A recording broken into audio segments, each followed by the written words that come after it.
It was a night like any other, or so I thought. The clock on my car's dashboard read 11:47 p.m. as I drove down the deserted highway. The radio played some old rock tunes, a comforting background noise to the monotonous hum of the engine. I was alone, and the road ahead was swallowed by the darkness, illuminated only by my headlights. I had always enjoyed late-night drives. They gave me time to think, to be with my thoughts. But tonight, something felt off. A chill ran down my spine, as if I were being watched.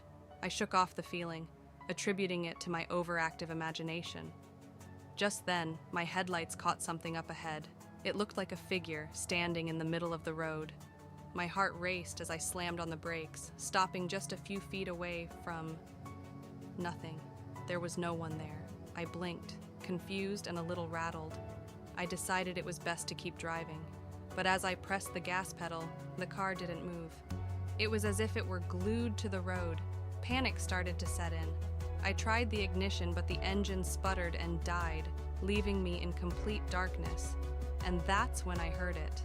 A soft whisper coming from the back seat. "Turn around. Turn around," the whisper repeated, its voice tinged with an eerie calmness that sent shivers down my spine. I hesitated, my hand gripping the steering wheel tightly. Could this be a figment of my imagination? Or was there something or someone actually in the back seat? Taking a deep breath, I mustered the courage to turn around. To my relief, the back seat was empty. But just as I was about to laugh off my paranoia, I noticed it. The rearview mirror was fogged up, except for 3 words written in the condensation: "Don't look back." My heart pounded in my chest as I turned the key in the ignition, praying for the engine to start. Miraculously, it roared to life. I floored the gas pedal, eager to put as much distance as possible between me and whatever was happening. As I sped down the highway, the radio suddenly switched from rock music to static, and then to a soft, haunting melody that I'd never heard before. The whisper returned, now a chorus of voices, singing along with the melody, "You're not alone." My eyes widened as I saw the road ahead splitting into 2. One path was the familiar highway leading home. The other was an unmarked dirt road, shrouded in mist. I had a choice to make, and something told me it was going to change everything. I took a deep breath, my eyes darting between the 2 roads ahead. The whispers grew louder, almost urging me to make a choice. With a sense of urgency, I veered onto the unmarked dirt road, the car bouncing on the uneven terrain. As I drove deeper into the mist, the whispers faded, replaced by an unsettling silence. Suddenly, the car's headlights illuminated an old, weathered sign. "Welcome to Elmsworth, population unknown." I felt a chill run down my spine. Elmsworth was a town that vanished off the map decades ago, a place shrouded in myths and unsolved mysteries. And here I was, driving right into it. The road led me to the heart of the town, a square with a dilapidated fountain and buildings that looked like they were frozen in time. I parked the car and stepped out, my eyes catching a flicker of movement in one of the windows. Or was it just my imagination? Just then, a voice broke the silence. "You're new here, aren't you?" I turned to see an old man, his eyes filled with a mix of curiosity and caution. "What brings you to Elmsworth?" I hesitated, unsure of how much to reveal, but one thing was clear. I had stepped into a world far removed from my own, and there was no turning back. The old man chuckled. "Ah, curiosity brought you here, eh? Well, you're not the first, and you won't be the last." He introduced himself as Henry, the unofficial historian of Elmsworth. "You see, this town has a way of drawing people in, especially those with a thirst for the unknown." Henry led me to a small cafe that seemed to defy the decay that gripped the rest of the town. "This is the Whispering Willow, the only place that serves a decent cup of coffee around here."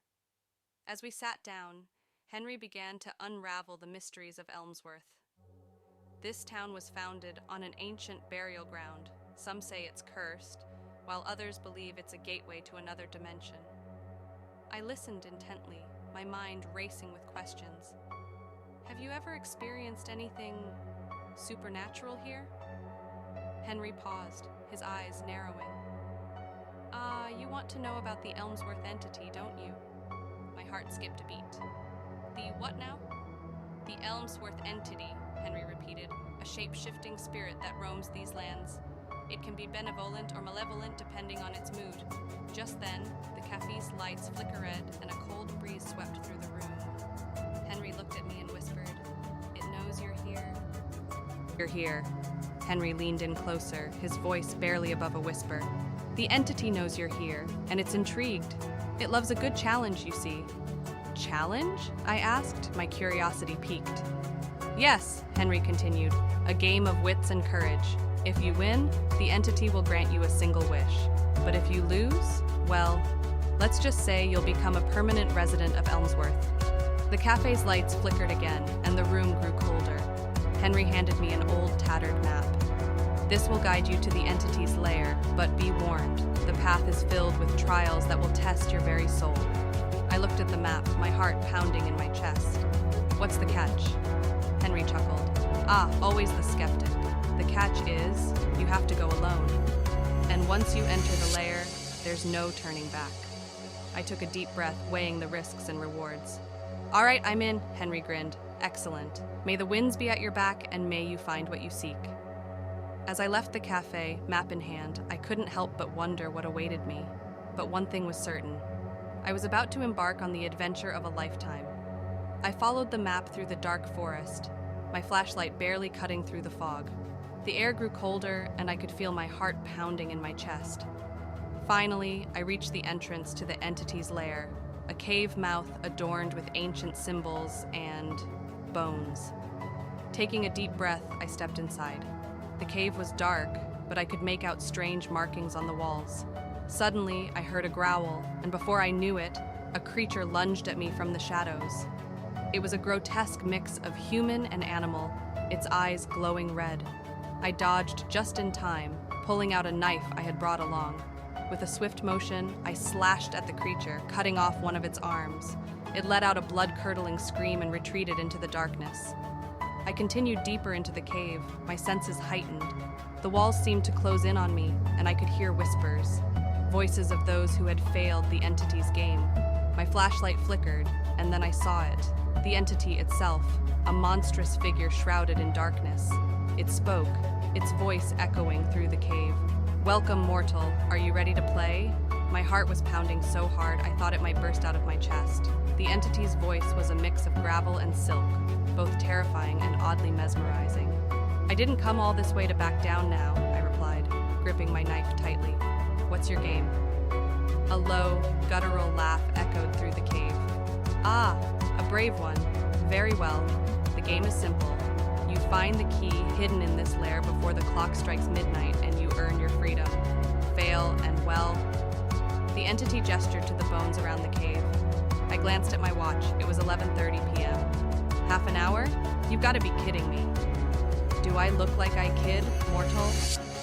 The entity's eyes glowed brighter for a moment, illuminating the cave just enough for me to see a door behind it. "The key opens that door, which leads to your world. Fail, and you become a permanent resident of mine." I nodded, taking a deep breath to steady myself. "All right, game on." The entity vanished into the shadows, and the cave plunged into darkness once more. My flashlight flickered back to life, and I started my frantic search. The whispers grew louder, filling the cave with a cacophony of voices begging me to turn back, to give up.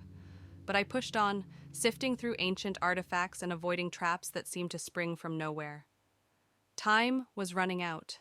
My watch read 11:55 p.m. when I finally found it, a rusty old key hidden under a pile of bones. I sprinted back to the door, my heart in my throat. I inserted the key. It turned with a satisfying click, and the door creaked open. As I stepped through, I heard the entity's voice one last time. "Well played, mortal, but remember, the game is never truly over." I emerged back into my world just as the clock struck midnight, the door vanishing behind me. I was free, but the entity's words haunted me. Was the game truly over, or had it just begun?